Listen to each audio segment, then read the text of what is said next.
Irmãos e irmãs, vamos a mais um momento da liturgia da palavra na Igreja Católica Apostólica Romana. Eu transmito sempre a liturgia de uma forma antecipada para que meus amigos, meus irmãos, presidentes de celebrações da palavra e eucarísticas possam se preparar. Eu pesquiso em fonte fidedigna. Por exemplo, agora estou pesquisando no site da revista.arauto.org.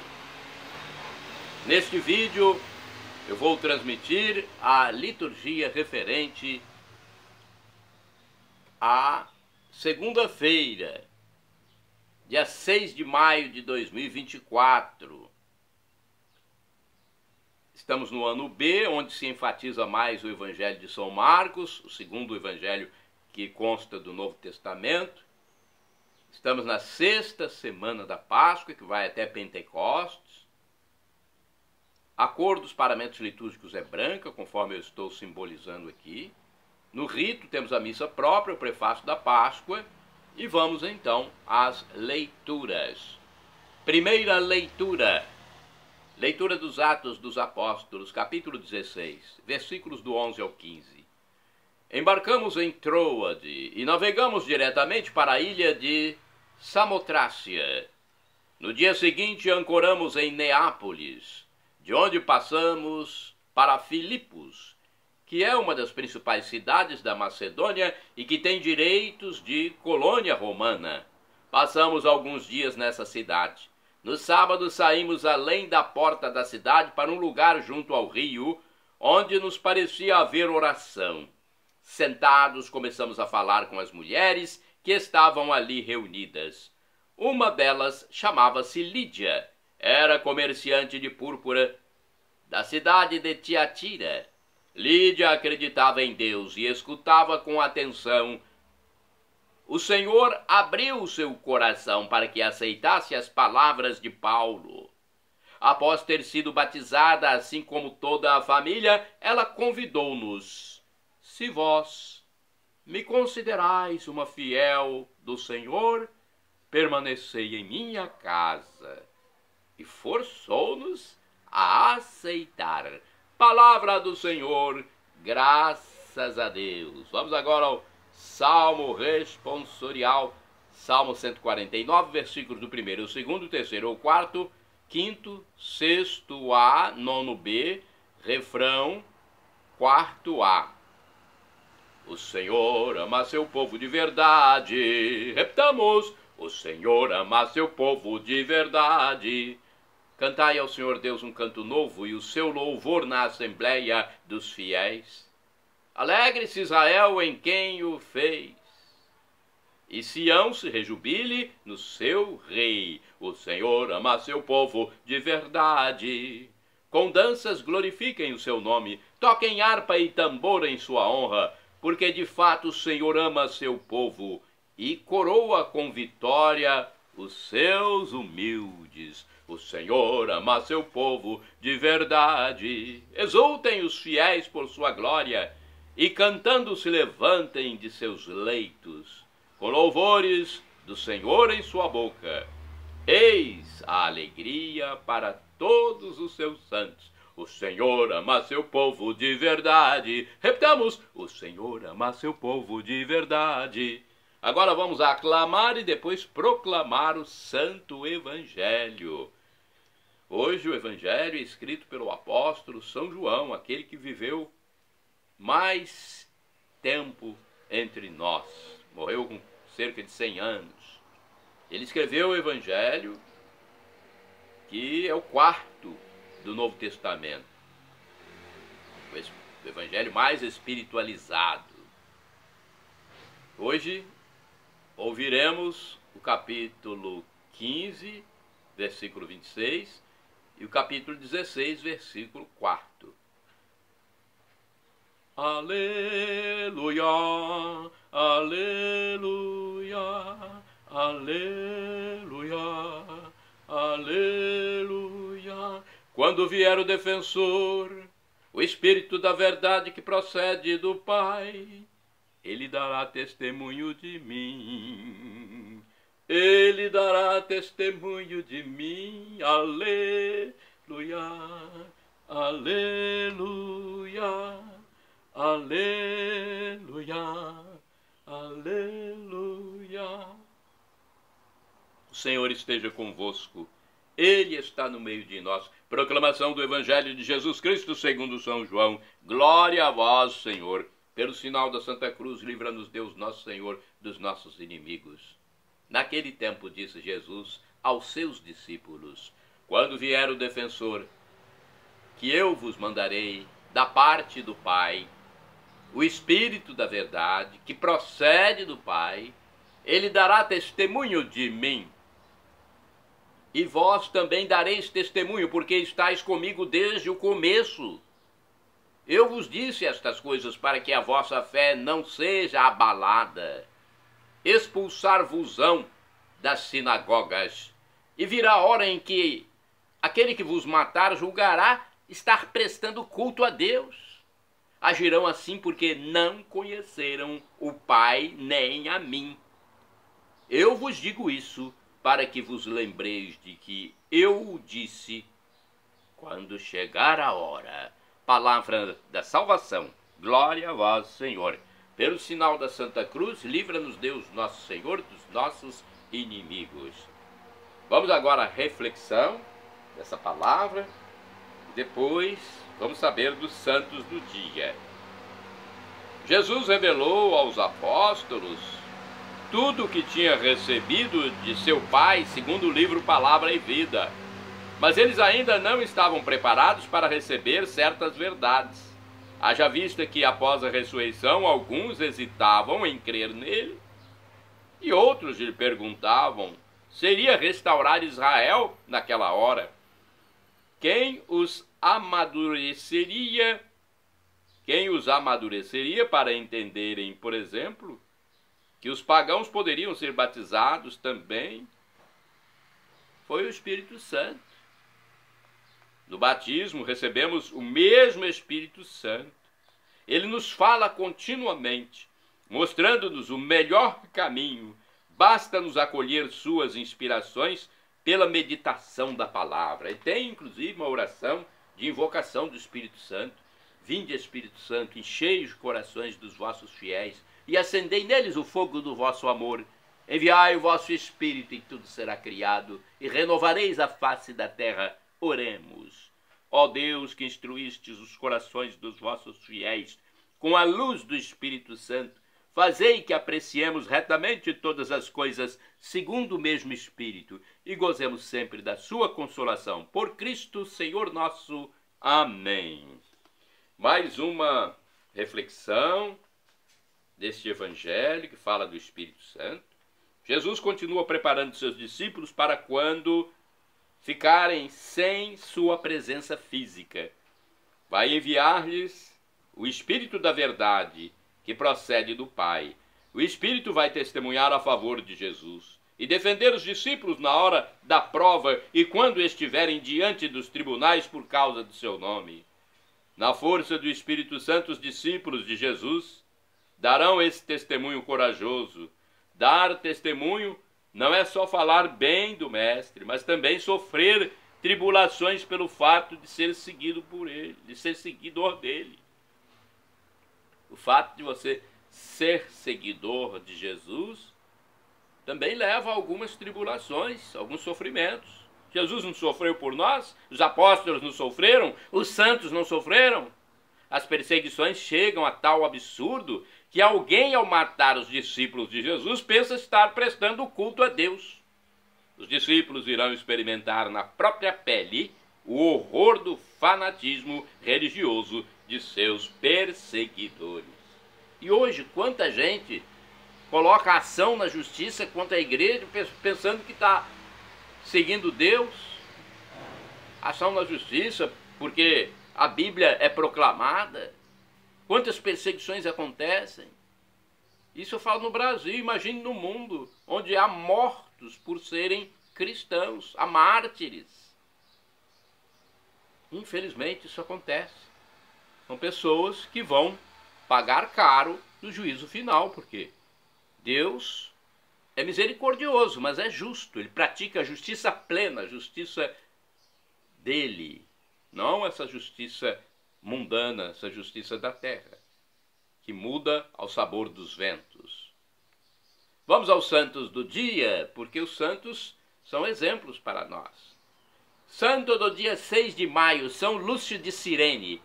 É mencionado nos Atos dos Apóstolos entre os profetas e doutores de Antioquia. Capítulo 13, versículo 1. Santo do dia 6 de maio, São Venério, bispo, faleceu em 409. Foi discípulo e sucessor de Santo Ambrósio, bispo de Milão. Sustentou São João Crisóstomo no exílio. Santa do dia 6 de maio. Vamos a uma santa agora, do dia 6 de maio. Santa Benedita de Roma, ou Santa Benta de Roma. Benedita e Benta são a mesma santa.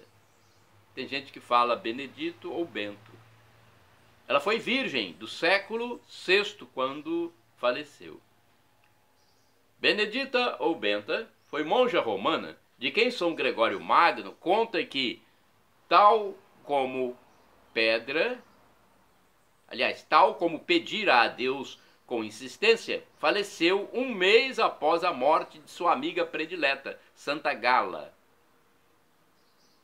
Segundo o Facebook Santo do Dia, viveu no VI século e era uma freira de um convento fundado em Roma por Santa Gala. Benta ou Benedita é essa santa que viveu no VI século. O Papa São Gregório Magno narra na história que escreveu dela que São Pedro apareceu a Santa Benedita em uma visão para avisá-la de sua morte. Olha, teve esse privilégio da visão de São Pedro. Ela dedicava a sua vida a ajudar os pobres e doentes, e certa vez, uma de suas companheiras de convento viu um anjo realizar os afazeres de Benedita, porque ela estava fora, cuidando de um doente, e suas tarefas não podiam atrasar. Quando veio a falecer, uma luz brilhante e um perfume forte de incenso encheram o quarto. Seu túmulo passou a ser local de romaria e vários milagres são creditados à sua intercessão. Mais tarde, suas relíquias foram trasladadas para a igreja de Santa Maria Maior em Roma. Santa Benta ou São Benedita de Roma, rogai por nós. Santo do dia 6 de maio, São Pedro Nolasco, presbítero, faleceu em 1245. Com a ajuda de São Raimundo de Penhaforte e do rei Jaime I de Aragão, fundou na Espanha a Ordem Mercedária para o resgate dos cristãos escravizados pelos mouros. Segundo o portal Diocese de Blumenau, Pedro Nolasco nasceu no dia 29 de julho de 1183, no pequeno povoado de Massantpuel, da Diocese de Saint-Paul, no sul da França. O pai era comerciante abastado e a mãe dona de casa, ambos cristãos.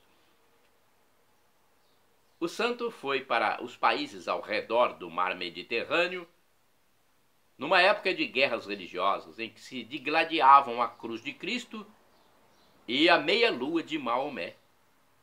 Muita gente era aprisionada em nome de Alá, o Deus dos muçulmanos. Era algo parecido com o que acontece hoje com o Estado Islâmico, que também persegue cristãos. Cristãos eram obrigados a realizar trabalhos forçados, pesados. As mulheres eram violentadas. O pai de Pedro Nolasco transferiu-se para Barcelona, onde se estabeleceu como rico mercador. Pedro testemunhava os maus tratos aos cativos por seus donos. Cativos estes que eram oferecidos como mercadoria, era normal na época. Ele prometia a Deus que aliviaria o sofrimento desses irmãos. Em 1203, com 20 anos de idade, Pedro Nolasco comprou cativos, dando-lhes liberdade, devolvendo-os às suas famílias. Com a morte de seus pais, herdou a fortuna, a qual renunciou em benefício da redenção, da salvação dos cativos.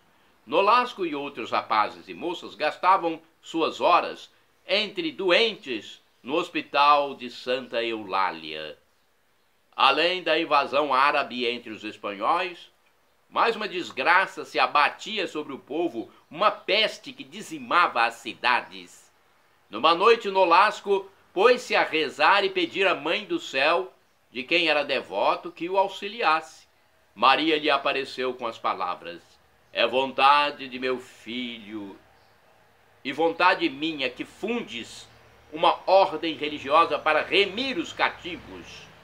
No dia 10 de agosto de 1218, na Catedral de Barcelona, uma nova ordem religiosa constituía-se oficialmente, recebendo muitos nomes. Chamou-se Ordem de Santa Eulália, Ordem das Mercês dos Cativos, Ordem da Redenção dos Cativos, Ordem das Mercês.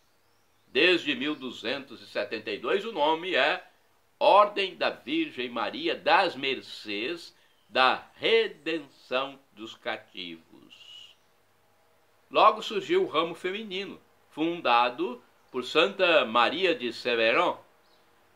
Santa Maria de Cerveró. Quando seu dinheiro acabou, Pedro Nolasco criou uma companhia, aliás, uma campanha de arrecadação de recursos pelas esquinas da cidade. Ele dedicou a sua vida ao próximo, vendo em cada sofredor o próprio Cristo. Nunca foi ordenado sacerdote. Ele quis permanecer leigo, chamando-se Frei Pedro Nolasco. É o nome popular dele, Frei Pedro Nolasco. Morreu em Barcelona no dia 6 de maio de 1245. Santo do dia 6 de maio. Morreu no dia 6 de maio de 1245, hein? Mais um santo. Santo do dia 6 de maio, São Francisco de Montmorency Laval, que foi bispo. Faleceu em 1708, primeiro bispo de Quebec, no Canadá. Francisco de Montmorency Laval dedicou-se durante 50 anos a consolidar e ampliar a igreja em sua extensa diocese. Santos do dia 6 de maio, beatos Henrique Kazorovski e Casimiro Gostinski.